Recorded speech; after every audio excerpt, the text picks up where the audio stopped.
Um pouquinho, quem tá no Facebook também, porque eu tô morrendo de fome. E é aquilo, gente. É... Sim, a energia tinha acabado e ela decidiu voltar agora, né? Porque afinal de contas, nada como atrapalhar um pouquinho a vida alheia, né? Mas também é aquilo que eu já disse ano passado, quando quedas de energia vieram atrapalhar a minha vida, e que eu digo novamente: engolo, engunzo, força e poder, que a Talua não vai me vencer. Que a Talua não vai me vencer. Engolo, engunzo, força e poder, né, gente? Quem não sabe, engolo engunzo seria força e poder, né? Eu ainda não chequei no dicionário de Quimbundo, né? Ou deve ser Quimbundo, né? Mas às vezes também pode não ser. Ainda não, como disse, não conferi no meu dicionário de Quimbundo, né? E que a Talua seria o mal olhado, que eu também não conferi se realmente é mal olhado, mas enfim, quando eu conferir no meu dicionário de Quimbundo, eu digo pra vocês, ou se vocês quiserem, vocês também podem conferir. Não tenho uma ideia de como é que faz pra achar um dicionário de Quimbundo pra começo de conversa, mas sei lá, digitar dicionário Quimbundo português PDF deve achar aí no Google, né? Bom, já que a energia tinha me atrapalhado, vou pedir para esperar um pouquinho enquanto eu abro o documento que tem os temas das lives que foram feitas aqui. É, porque enfim, sem energia, sem internet não dá para abrir o Google Drive, né? Então, e agora vamos pegar só o coisinho do Facebook, passar pra cá pra poder ficar dividido em duas telas. Vai, calma lá. Tô colocando aqui rapidinho. Pronto, consegui! Espera aí, só ajeitar aqui o negócio do Drive, que agora o negócio do Drive ficou estranho, mas calma lá, está quase lá. Pronto. Aqui agora achar a parte em que a gente tinha parado, né? Porque para quem não sabe, o objetivo dessas lives, né, falar da história do Brasil contextualizada, voltada para a história da capoeira, né? Para quem não sabe, sou grilo falante, né? Se preferir Nicolas, Catalani, Zamboni, Kikebush. É uma live feita no Facebook e no Instagram. Se a energia cair de novo, espero mesmo que não caia, mas se de repente o vídeo desaparecer e não voltar por hoje, quer dizer que a energia caiu, né? Mas enfim, espero que não aconteça. E aí, no vídeo passado, da semana retrasada, a gente falou sobre um resumo, né? Basicamente citamos qual foi os temas trabalhados, né? Com um ou outro comentário, para entendermos o ambiente em que a capoeira vai nascer, né? No vídeo resumo de todos os vídeos, parte um e parte 2, eu expliquei como cada um desses dos temas que trabalhei se conectam para vir dar origem à capoeira, né? E o primeiro vídeo voltado especificamente para falar da história da capoeira, né? Não apenas a história do Brasil, foi o vídeo de introdução à capoeira do século XIX. Eu pelo menos acho que devia estar assim o nome do vídeo. E se o negócio do celular cair, aqui é culpa do gato do Ícaro, né? E espero que você também não vá decidir ficar andando em cima do computador agora. E a energia tá falhando, não é bom sinal. Mas vamos lá. Bom, enquanto o Instagram não cair, tá tudo certo. A internet não caiu, que bom, porque quando a internet cai, o Instagram cai e não volta tão cedo. Não, o gato quase tenta não derrubar minhas coisas aqui. Enfim. né? E aí, nesse primeiro vídeo, a gente falou sobre as origens misteriosas e mágicas da capoeira, né? Que é aquilo, para você falar de alguma coisa, sempre bom começar tentando definir o que é. E é aquilo, capoeirista, que é capoeirista mesmo, que sabe definir o que é capoeira? Nenhum, né? A melhor definição que eu conheço da capoeira é essa da ladainha do mestre Tony Vargas, isso logo depois da definição dada pelo mestre Paché, essa definição maravilhosa, né? A capoeira é tudo que a boca come, né?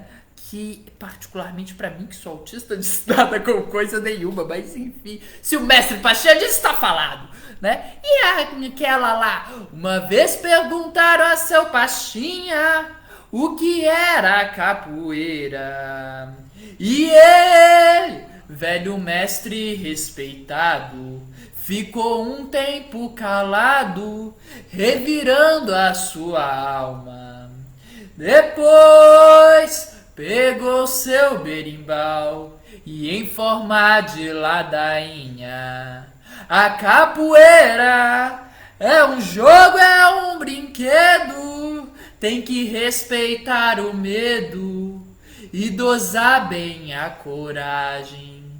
É uma luta, é manhã de mandingueiro, é um vento no veleiro e um lamento na senzala.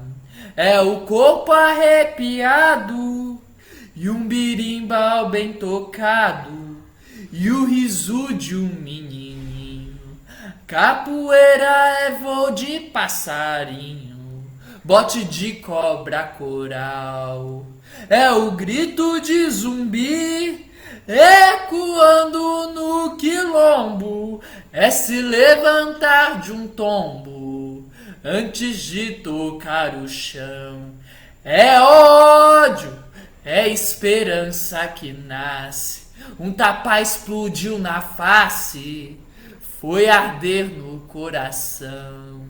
Tem que aceitar o desafio com vontade de lutar. A capoeira é um pequeno barquinho solto nas ondas do mar. Iê, viva meu Deus!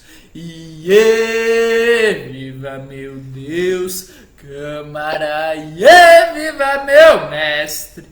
Iê, viva meu mestre, câmara, né? Então, gente, capoeira é isso, né? Uma coisa assim eterna, mágica, que é nenhum capoeirista que é capoeirista mesmo consegue definir direito o que é, né?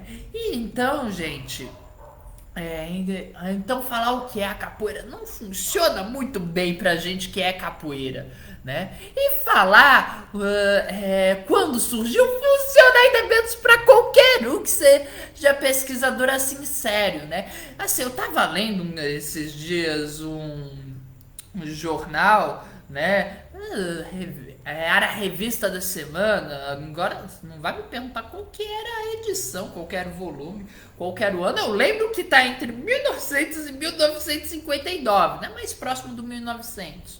E aí falava que os melhores cronistas dizem que a capoeira surgiu em 1770, né? Quando que havia um militar que ele tinha uma luta incrível e aí os negros olhando aquilo copiaram os movimentos e foram melhorando. Mas assim, gente, sendo bem realista, né? Não tem como dizer a capoeira surgiu nessa data, foi criada por esse cara aqui, dessa forma, nesse lugar. Não tem como, né? Inclusive o Carlos Eugênio acho que até cita essa história e diz mais ou menos o porquê que não é, né? Agora também não vai querer que eu lembre o que aconteceu, porque na hora eu acho, nem lembro mais, faz um tempão que eu li. E aí, gente, eu sei que então que essa coisa da origem da capoeira não tem como. Se surgiu no campo, se surgiu na cidade, se surgiu nas áreas semi-rurais da cidade, né? Que cidade do século XIX era aquilo, ainda estava em processo de urbanização, então havia um monte de chácara, havia um monte de matagal, né? Inclusive, né, a capoeira poderia não estar relacionada com os capoeiras, que eram as pessoas que levavam os cestos capoeiras, né, mas está relacionado ao mato, mas ter surgido na cidade, isso está relacionado às várias capoeiras que tinham aí por esses ambientes urbanos, né? Então, gente, a origem da capoeira é essa coisa que ninguém sabe responder o que é, né? Como foi que se deu, né? Na minha opinião, surgiu em algum lugar, né? Em algum momento, né? Mas seria aí a fusão de lutas africanas, né? Um monte de todo mundo que em geral conhece aí, surgiu aí do Ngolo, né? Mas na minha opinião não só o Ngolo, mas também Kamangula, Basula e o diabo a quatro aí que tem na África, né? Porque a gente está falando de um ambiente extremamente multicultural, né? Com um monte de etnias diferentes, um monte de povos diferentes, cada um com a sua maneira de lutar, né? Que vão se encontrar aqui no Brasil e vão e juntando o que cada um conhece e aprimorando tudo, né? E aí a gente falou da percepção que se tinha sobre o capoeira, né? Porque mais importante do que o que a coisa realmente é o que as pessoas acham que a coisa é. E no caso da capoeira isso não podia ser uma verdade maior, né? Porque veja bem o que foi escrito num jornal, no jornal A Constituição do Ceará, de 24 de junho de 1888, que está nesse livro maravilhoso aqui da Mônica Beltrão, Capoeira entre Navalhas e Memórias. Né? Tá dizendo o seguinte: horrível é a tal capoeiragem dos negros libertos, escravos e mulatos, os quais constituam uma sociedade de assassinos da espécie mais singular. Eles percorrem as ruas como possessos por saciar o instinto sanguinário invencível e matam o primeiro que encontram, seja homem de cor, branco, brasileiro ou estrangeiro, somente para derramar sangue. Feita que seja alguma vítima, os capoeiras escapam-se sem deixar vestígio e o assassino, alguns minutos depois do crime, apresenta-se ao seu amo com o aspecto mais inocente do mundo, como se não tivesse saído de casa todo aquele dia. Eu sei de que coisa horrível. Quem é que pratica capoeira, né? Olha só, uma sociedade secreta de assassinos. Praticamente o enredo do Assassin's Creed, né? Só faltava aí dizer que luta contra a ordem dos antigos cavaleiros cristãos, católicos e abençoados, surgida aí durante a Idade Média, né, gente? Então, gente, essa aí era a imagem que se tinha da capoeira no Ceará, em Pernambuco, naquele Rio de Janeiro, né? Aquele lugar ali maravilhoso onde o governador sai de helicóptero, né? Assim, com metralhadora, né? Para eliminar criminosos, né? Aquele lugar maravilhoso. Então, essa imagem que se tinha nesses lugares, assim, de bem, né? Como o Rio de Janeiro. E aí, justamente essa percepção ela vai ser a origem da repressão à capoeira, né? Porque você vai me dizer que uma coisa dessa não tem que ser reprimida? Olha só, sociedade secreta de assassinos, né? Então, a força policial, verdade seja dita, né, quando começou a surgir, uma das coisas que ela mais gostava de fazer era reprimir tudo que os negros estivessem fazendo. Então, assim, gente, se tava jogando capoeira, prende, né, vai levar chicotada. Se tava lá fazendo samba, se tava lá no batuque, lutando batuque na Bahia, da Bahia, se tava dançando samba, né, se tava maracatu, né, enfim, se tava pior ainda no candomblé, né, se você tava lá batucando e fazendo candomblé, né, prende tudo e chicoteia bater a todo mundo, né? Então a polícia adorava fazer isso. E adorava principalmente quando você viu, assim, vários negros juntos em um mesmo canto. Se tinha mais de um negro junto, ela ia lá e prendia, né? Ela ia lá, prendia, chicoteava, enfim. E detalhe, né? Tinha gente que era inclusive preso porque tava parado na rua, né? Mas você. Aí é claro que assim, não vai se enganar que era qualquer um assim que tava preso porque tava parado assim na rua, né? Fazendo sabe-se lá o que. Não, era. Obviamente que gente branca não vai ser presa porque tá parada no meio da rua. Porque só quem para no meio da rua e fica lá pensando na vida pra fazer alguma coisa ruim deve ser negro, né? Então só os negros que eram prendidos por parar no meio da rua. O que eu acho melhor de tudo, né? E que você vê como o Brasil mudou muito de lá pra cá, né? É a pessoa que era presa. Obviamente a pessoa preta, porque branco não é preso, né? A pessoa que era presa porque era suspeito. É uma maravilha, tá lá no registro de prisão. Por que foi preso? Suspeito. Eu achei suspeito, né? Uma maravilha, né, gente? E a gente vê como o Brasil mudou muito de lá pra cá, né? Imagina que vai estar, sei lá, alguém assim com guarda-chuva, né, no ponto de ônibus para ir pro trabalho, alguém preto, né? E como faz todos os dias, vai ver um policial, vai atirar no policial e o policial vai atirar no policial. Não, o policial vai atirar na pessoa e dizer que confundiu o guarda-chuva com metralhadora e vai ter os filhos de um certo energúmeno aí que até que enfim foi expulso aí do cargo em que estava, né? E que nunca mais volte, que vá passar as férias num lugar que eu soube que é muito bom. Podem dizer pra ele, se chama eu soube que o lugar é muito bom, tem ótimas acomodações e que leve toda essa corja maldita, né? Pra ficar lá acampado em Haia, né? Gente, então, né? E que os filhos de um certo energúmeno qualquer, não vou. Só assim, hipotético, não é real, não, é hipotético, né? Então, os filhos de certo energúmeno qualquer iria ovacionar esse policial, né? Também hipotético, porque imagina que isso iria acontecer em um lugar decente, né? Então, gente, essa coisa da capoeira, né? Essa percepção que a polícia desenvolveu para controlar o povo negro, para reprimir todas as práticas que consideravam que não eram dignas de uma sociedade europeizada, né? Da sociedade que essa gentalha queria para o Brasil, né? Vai reprimir tudo, inclusive a capoeira. E os jornais vão achar uma maravilha e vão fazer esse tipo de propaganda, né? E é justamente assim que a gente vai ter uma capoeira cada vez mais organizada, né? Desse jogo que vai surgir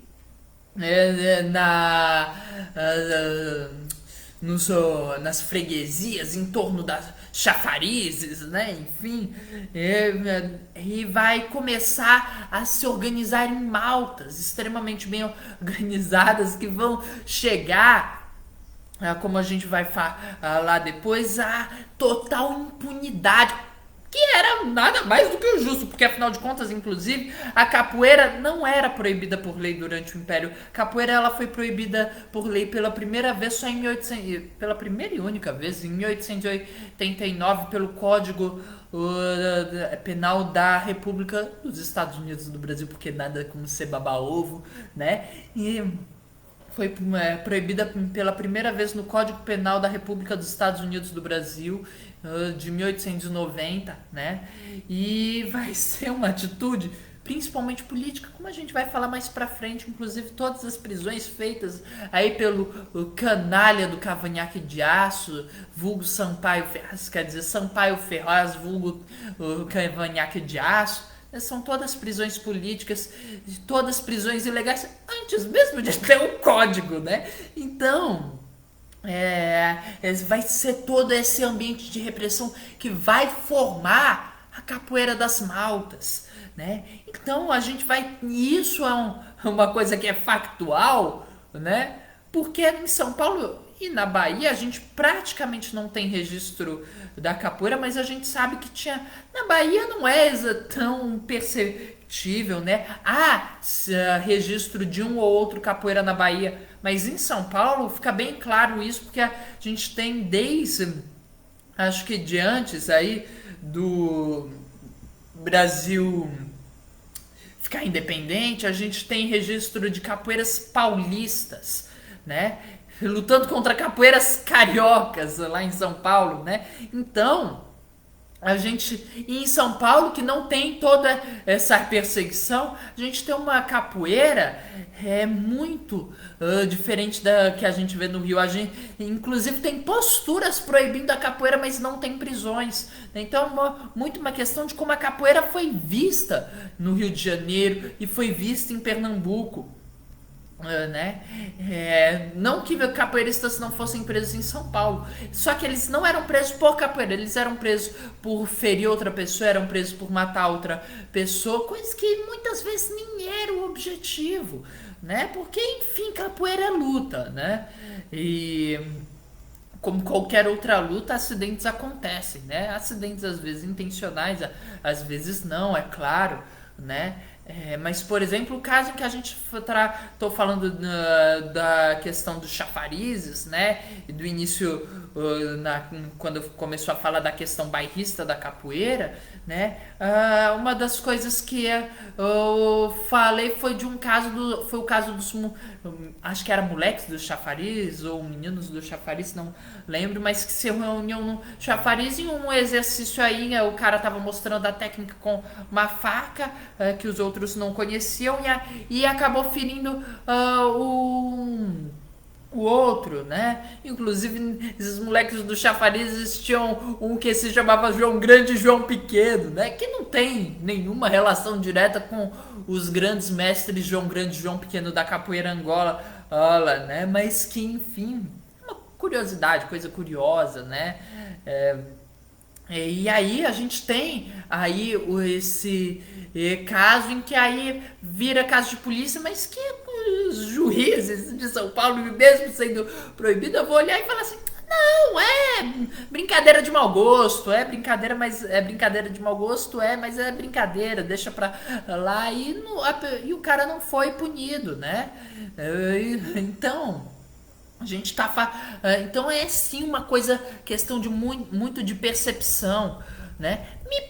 Que vai acontecer, né? Essa questão aí da bandidagem, da capoeira cheia de bandidagem, é muito fruto dessa percepção, né? Porque as coisas não eram bem assim. Era, né? E quando eram, foi uma questão moldada, foi uma questão para defender, né? Porque imagina você parado no meio da rua, você é branco, porque quem é preto sabe muito bem o que é isso, mas imagina você parado no meio da rua, né, andando para ir no mercado, qualquer coisa assim, e você ser parado pra polícia, ser revistado, né? E pior, você ser preso simplesmente porque você estava parado lá, né? Então a gente estava numa polícia que não estava nem aí para a questão de sofrer aí, as punições por racismo, até porque nem havia racismo na época, né? Então, gente, mas também a gente vai estar nesse mundo, mas a gente vai ter um outro mundo para além desse mundo da repressão e que vai estar aí por trás do desenvolvimento inicial das maltas do Rio de Janeiro, dos grupos de capoeiras na Bahia, São Paulo, do Pará, né? Porque no Brasil capoeira tava em tudo que é canto. Né? A gente não sabe de onde veio e ela estava em tudo que é canto, e tudo ao mesmo tempo, né? Simplesmente ela começa a aparecer, né? A gente vai ter, primeiramente, as divisões por nações, né? Então no Rio de Janeiro capoeira era prática principalmente das nações aí centro-africanas, né? Ou seja, essas nações, esses povos africanos, porque tem vários que vieram aí mais ou menos de Angola, né? Vixe, agora eu tô em dúvida. Ai, a live era 8 horas, por isso que não tem ninguém. Faz sentido. Bom, a live vai ficar aí porque Já comecei, né? Agora faz sentido o alarme não tá tocando. É... Eu tenho um sério problema com horários, isso vai acontecer. Bom, enfim.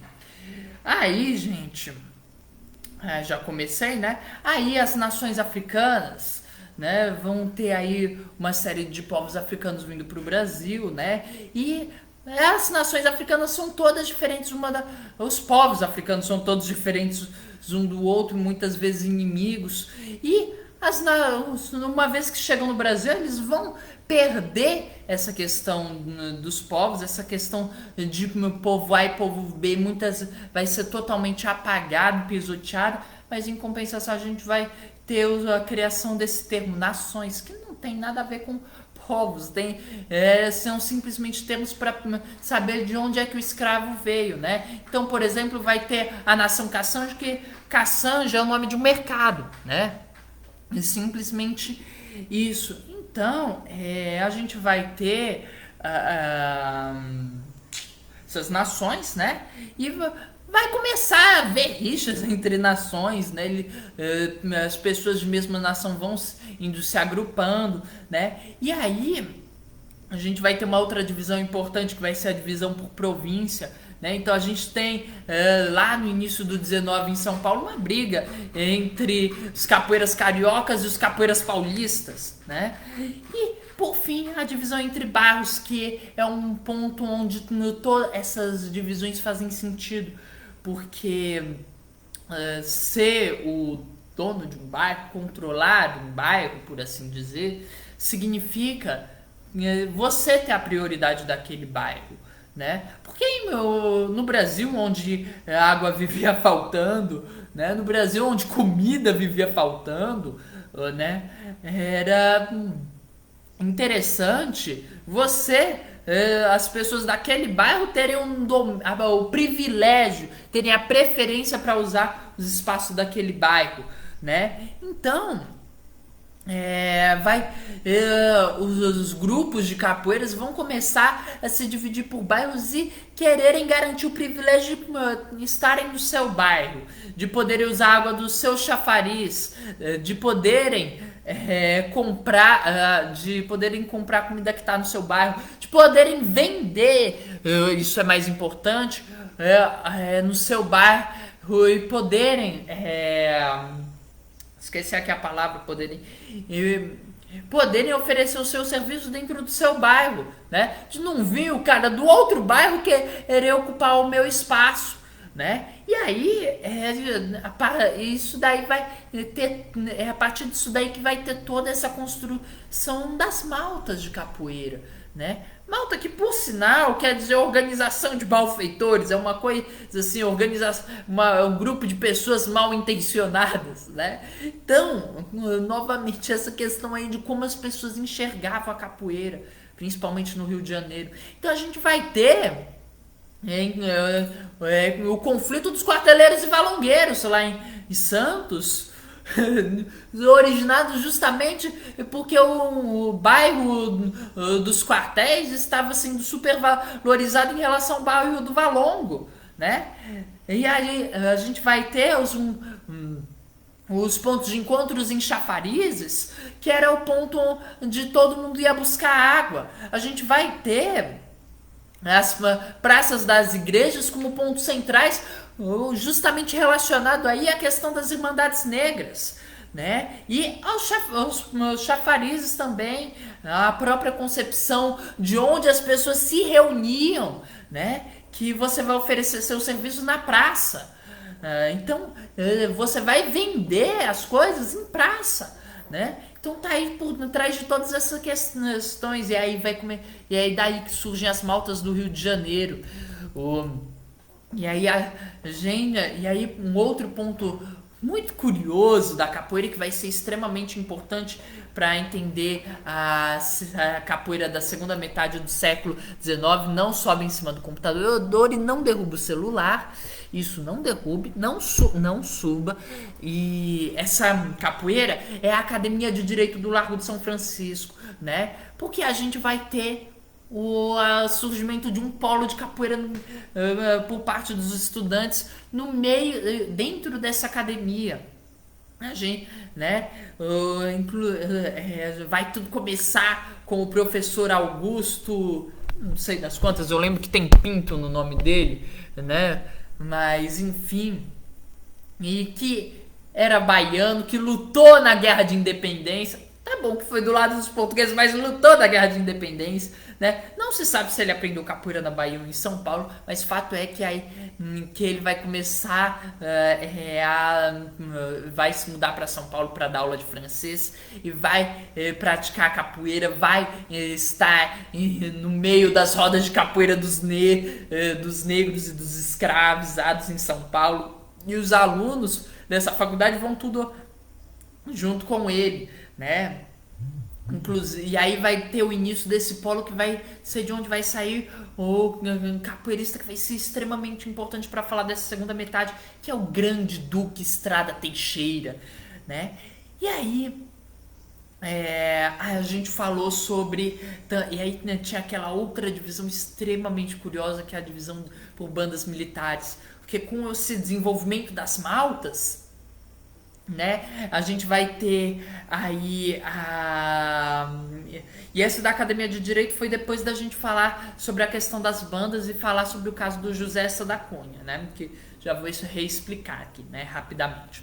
E aí as maltas, elas vão ter várias, no Rio de Janeiro principalmente, quando eu falo maltas eu tô ficando no Rio de Janeiro, que é onde a gente acaba tendo uma quantidade mais absurda de documentação por parte da polícia, né.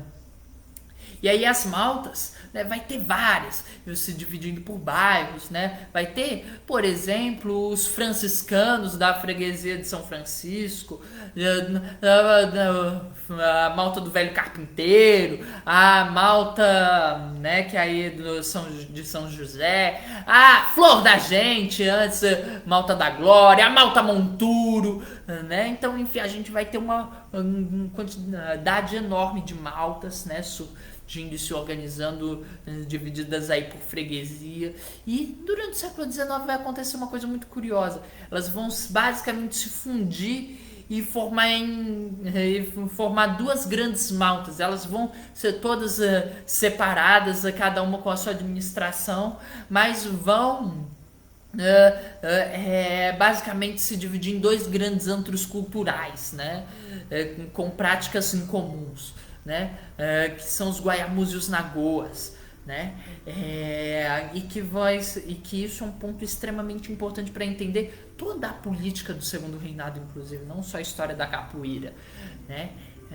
Porque quem fez a política do Segundo Reinado foi majoritariamente os capoeiristas, foram os capoeiras, né? Então a gente vai ter aí a questão das bandas militares, que a gente trata depois, né? E vai estar o caso do José Essa da Cunha, que foi um desses capoeiras, e foi líder de malta, inclusive. E o que acontece? Cada freguesia tinha assim a sua banda militar do seu quartel, e quando a banda saía em procissão pela cidade, os capoeiristas da freguesia e tudo iam acompanhando, fazendo as acrobacias, os saltos de banda, né, os floreios, como a gente chama hoje em dia. Pra quem não sabe o que é um floreio, sabe aquelas saltos mortais, aquelas estrelinhas que a gente faz nas rodas de capoeiras? Então isso aí é o que a gente chama de floreio. Que é um movimento que serve como ataque, como defesa, mas principalmente para embelezar o jogo, né?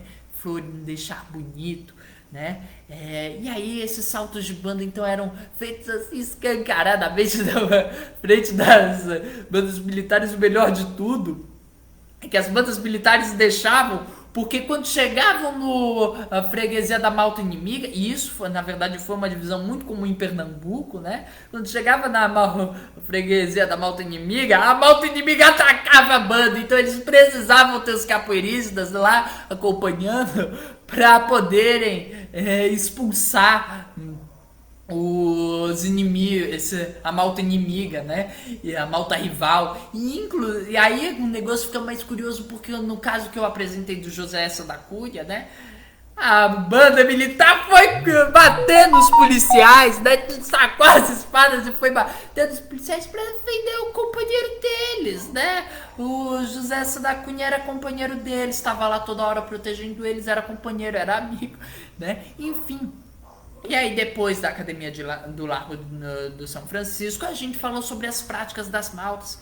Aí, as cantigas de desafio, que é aquela coisa muito maravilhosa da capoeira, né? Que tem até hoje, inclusive, né? Quando a gente canta quebra jereba, quebra, quebra jereba, quebra. O que é isso? Jereba é queixo, né? Então a gente tá falando quebra o queixo, quebra, né? Outro exemplo, pau rolou, caiu no meio da mata, ninguém viu.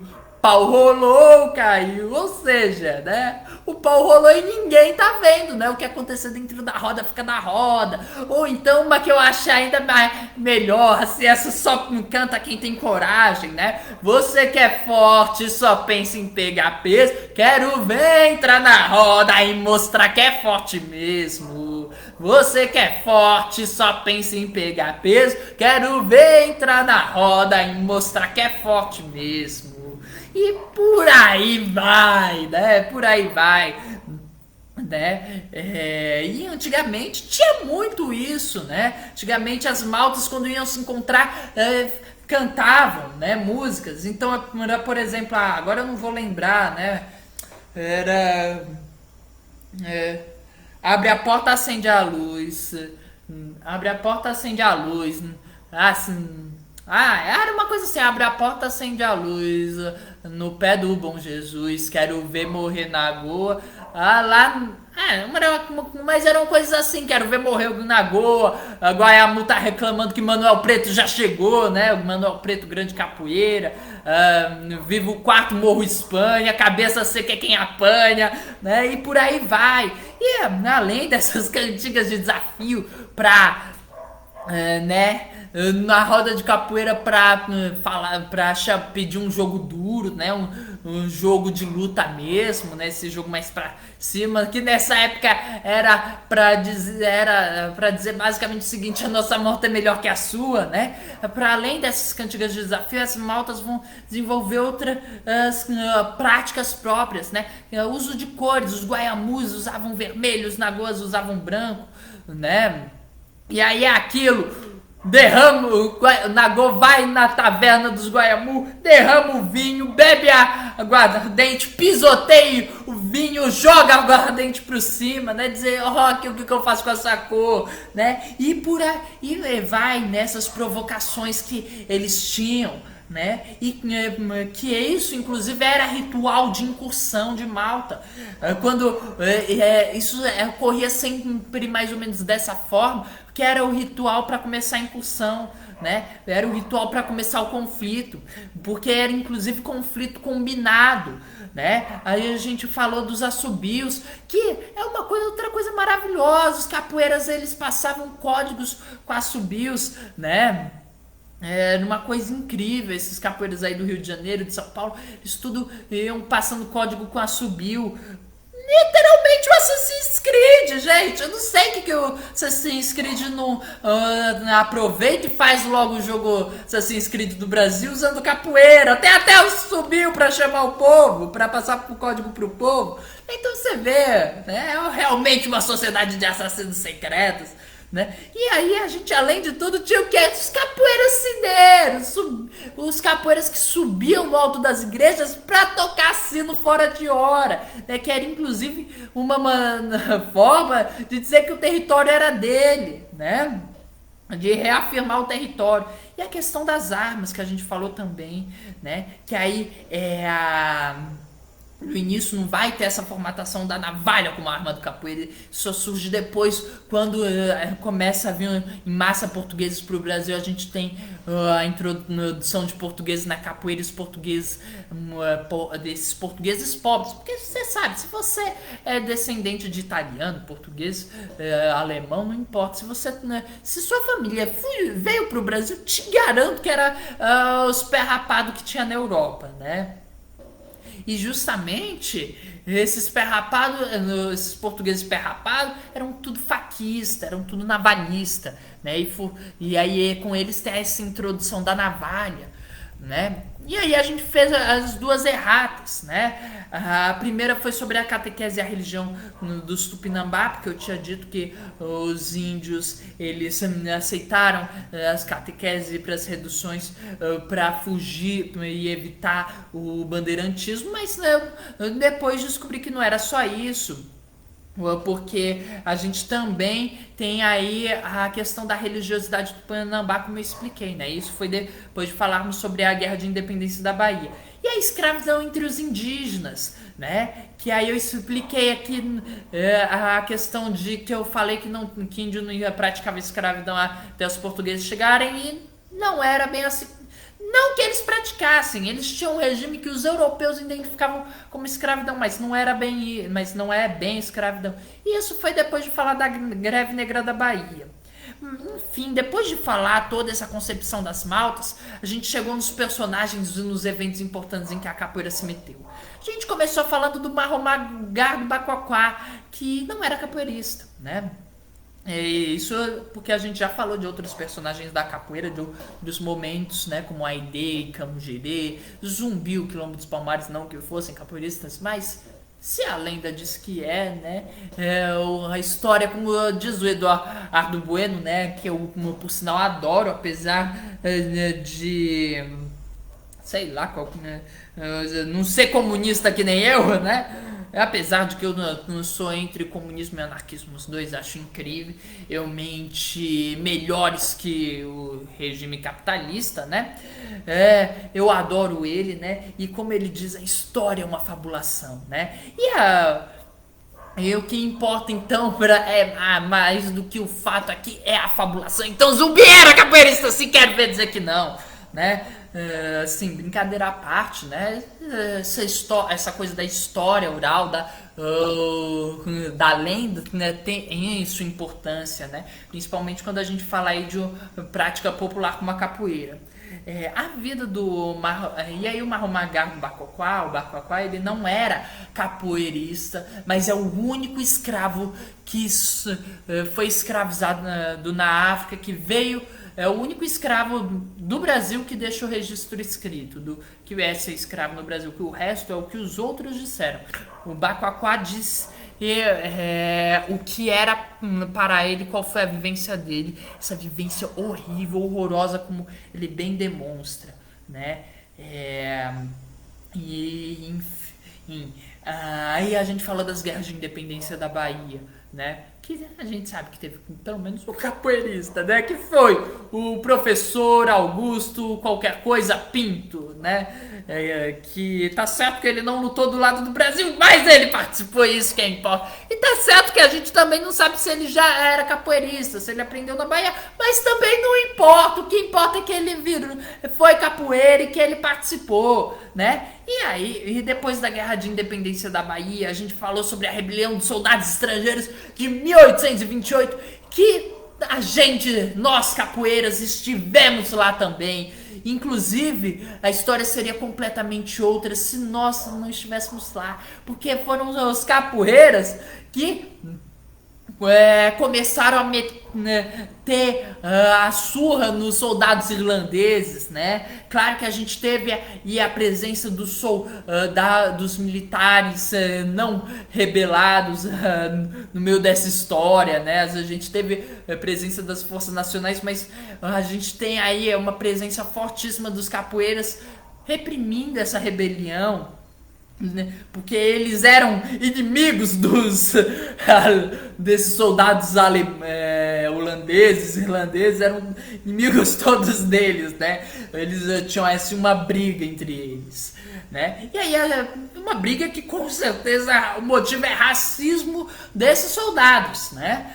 E aí a gente tem e aí depois a gente falou sobre os cabras dos pés de chumbo, né? Que os cabras são, nossa, brasileiros, e especialmente os capoeiristas, e os pés de chumbo, os portugueses, né? E aí todo aquele ambiente lusófobo, né? Que a gente conversou, e os conflitos que tinha entre esses dois grupos, por assim dizer. e que vai vai ter participação em massa dos capoeiristas e vai estar por trás também da queda do Dom Pedro I, né? Vai ter muito relacionado com isso. E aí a gente vai ter as revoltas do Pedro Guanais, né, que a gente conversou, porque e para falar das duas revoltas, né, a primeira revolta do Pedro Guanais e a revolta do Forte do Mar, a gente conversou, fez um histórico antes para demonstrar a continuidade que é uma coisa que, na minha opinião, falta nas escolas para mostrar o projeto político e como chegou na revolta dele e que tá totalmente relacionado à história das revoltas do período regencial, né? As últimas grandes revoltas do período regencial vêm de toda essa linha, como eu demonstrei, começando com a Conjuração Baiana de 1798, indo para a Conspiração dos Suaçunas de 1801, se eu não me engano era 1801, indo para a Revolução Pernambucana de 1817, se minha memória não falha, indo para a Confederação do Equador, que eu acho que era de 1828, eu devia ter anotado essas datas, né? Enfim, e aí chegando na revolta do Pedro Guanais, que tem tudo a ver com a capoeira, porque é aquilo, abalou cachoeira, abalou, deixa abalar, abalou cachoeira, abalou. Essa música fala justamente sobre a revolta do Pedro Guanais que aconteceu aí na região de Cachoeira e São Félix, né? Depois a gente falou sobre a Greve Negra da Bahia de 1837. Que se a capoeira existia lá, com certeza os capoeiras estavam metidos nessa revolta, né? E que demonstra uma organização incrível da solidariedade escrava, que tem tudo a ver com a capoeira, porque a capoeira é, acima de tudo, fruto dessa solidariedade escrava, né? E que os escravos de ganho todos paralisaram por dias e os brancos viveram o pior pesadelo deles. Andar na rua a pé, imagina você tendo que andar na rua a pé pra além de tudo entregar uma carta. Gente, olha que absurdo, você consegue imaginar uma pessoa branca fazendo isso? Não, isso não tem motivo de ser não. É claro que o branco não pode andar na rua, ele tem que ser carregado na liteira por escravos, né? E os escravos ou os negros que levem as cartas pra ele, né? Um branco existe para ser servido. Então, assim, gente, eles viveram o maior pesadelo que havia, né? E aí, teve essa greve negra da Bahia, né? E depois a gente falou sobre um cara chamado Riscadinho. O apelido dele era Riscadinho, né? Eu acho que eu falei o nome real dele nessa live, mas eu não anotei, repito, devia ter anotado, mas não anotei. E falamos sobre a rede de sedução Mina, que aí que tem tudo a ver com a história da capoeira também, inclusive com a Malta Nagoa, com esse grande agrupamento que foi os Nagoas, porque os capoeiras vindos lá da Bahia, né, depois da revolta fracassada dos malês, da Revolução dos Malês, desculpe-me, né, perdoar-me-ão vocês este erro da minha fala, Revolução dos Malês, porque afinal de contas, se a Guerra dos Farrapos pode ser chamada de revolução, por que a dos Malês não, né? Então, gente, a Revolução dos Malês, com esse fracasso da Revolução dos Malês, um monte de negros Mina, né, os negros muçulmanos, os malês, que no Rio eram chamados de Mina, né, e muitos deles Nagoas vão ir para o Rio de Janeiro, né, e aí é possível que esses capoeiras, que esses baianos começaram a se organizar em maltas, expulsar as maltas autóctones, né, para usar uma palavra assim bem chique, né, as maltas do Rio de Janeiro, começaram a expulsar e eles ocuparam esse grande centro, né, da cidade velha, e se juntaram como os Nagoas, né, que aí remeteria a essa tradição mais africana, enquanto que os Guaiamuns, né, seriam essas maltas originais do Rio de Janeiro, e que remete a uma tradição mulata brasileira. que os naguas fossem lá africanos, né? Chegando aí mais ou menos nessa época, os africanos eram apenas aqueles africanos bem velhos, né? Os velhos mestres africanos que que não estavam que conseguiram se manter lá, né? E quando eu digo bem velho, é tipo de 40 anos, porque afinal de contas, negro nessa escravo tinha a média de vida de 7 anos, só 7 anos, né? Morria rápido, 7 anos, né? Por conta do trabalho, dessa vida horrorosa que era a vida de escravo. E aí a gente falou sobre as rebeliões da Ilha das Cobras, porque os capoeiras eles foram todos mandados praticamente para a Ilha das Cobras pagar a pena, e eles estiveram então participando de diversas fugas em massas, de fugas para o outro lado do Atlântico, porque inclusive essa rede de sedução, sedução é o roubo de escravo, né? É uma maravilha, né? Você convencer. Imagina só chegar na pessoa e falar: ei, você quer ser roubado? Eu tenho um senhor que tá afim de comprar um escravo. Tem um senhor que tá afim de comprar você e que vai sair baratinho. Posso te roubar? Uma maravilha, né? E aí, gente. E aí vão inclusive estar envolvidos aí numa revolta para garantir a derrubada e a abdicação de Dom Pedro I, né? Os capoeiras, né? E por fim a gente também falou da cemiteirada lá na Bahia. Foi uma revolta popular por conta dos cemitérios, né? E aquilo, as pessoas antes eram enterradas dentro das igrejas e tinha toda uma lógica sagrada e social também. E aí os sanitaristas começaram a dizer: não vamos enterrar aqui porque isso aqui está causando um monte de doença, vamos enterrar em cemitérios, né? Algumas pessoas não gostaram e saíram quebrando tudo, né? Mas é aquilo, quando começaram a ver que doenças como cólera e um monte de outras estava diminuindo desde que os cemitérios foram mudados, todo mundo passou a concordar, né? Não, verdade, ó. Não é que o povo esses cientistas tinham razão, né? Então é assim, que nem na revolta da vacina, tava todo mundo contra a vacina. Quando começaram a ver que não, quem tava sendo vacinado não tava ficando doente, né? Não tava morrendo, pararam de ficar contra a vacina. E aí vem esses bisborras, né? Vem esses bisborras e dizer que são anti-vacina, né? Vê esses bisborras e querer parar de tomar vacina.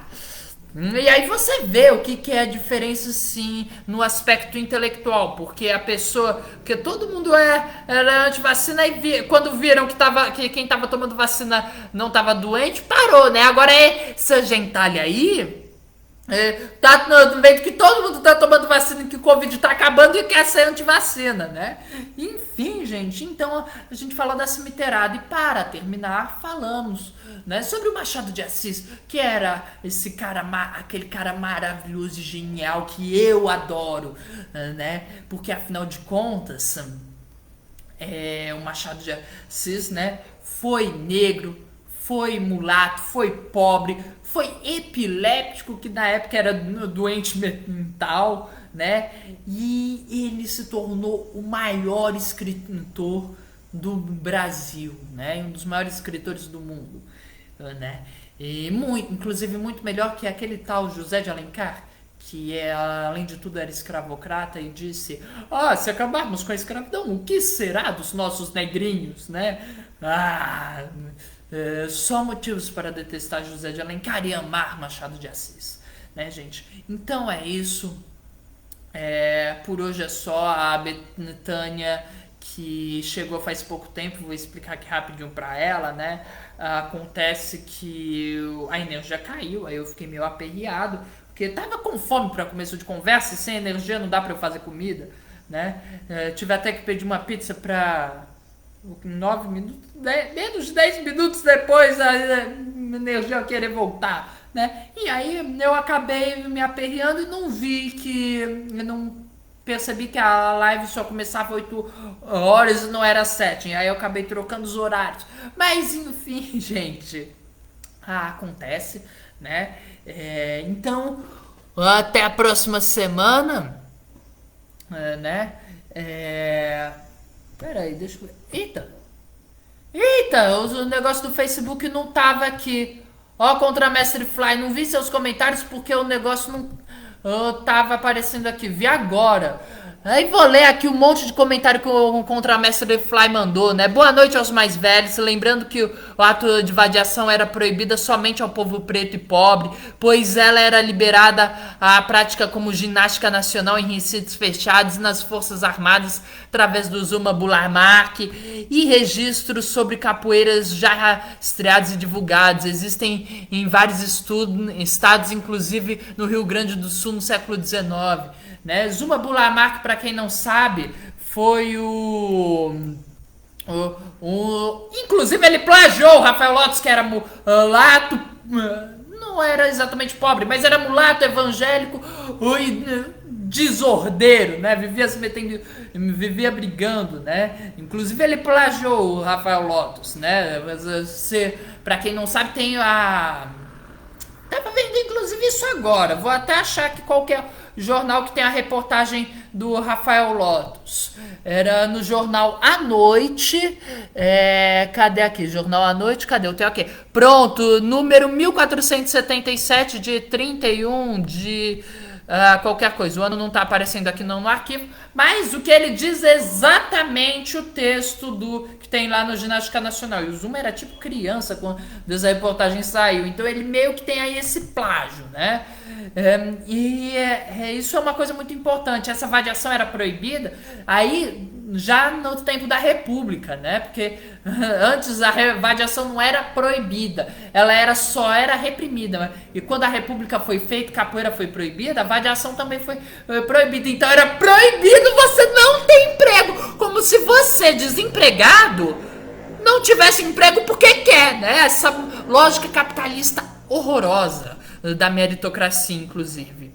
E aí, o Contramestre Fly aconselhou a ler 2 livros, Capoeira Escrava os dois livros do Carlos Eugênio Soares, né? O Capoeira Escrava, que são 2 livros, né? E que realmente é maravilhoso, né? E sim, Fly,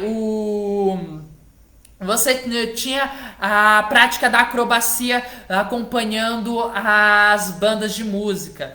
Né? E não vou dizer que surgiu no Rio de Janeiro ou que surgiu em Pernambuco, né? Mas isso era uma prática muito comum em Pernambuco, e no Rio de Janeiro, aí pela segunda metade do século XIX, começa a aparecer. Inclusive o frevo, ele vem aí, né, a dança do frevo, ele vem justamente desses acompanhamentos que se fazia das bandas militares. E eu não vou dizer que Quebra-Lame como G, Pau Rolou, Caiu, eram cantados já antes da proclamação da República, né? Não tem como ter a datação, mas havia cantigas de desafio como Viva o Quarto, Morro, Espanha, Cabeça Seca é quem apanha, né? Caiu, morreu, fedeu, né? Tinha cantigas de desafio, sim. Inclusive na capoeira do Rio de Janeiro, que geralmente as pessoas pensam que não tinha música.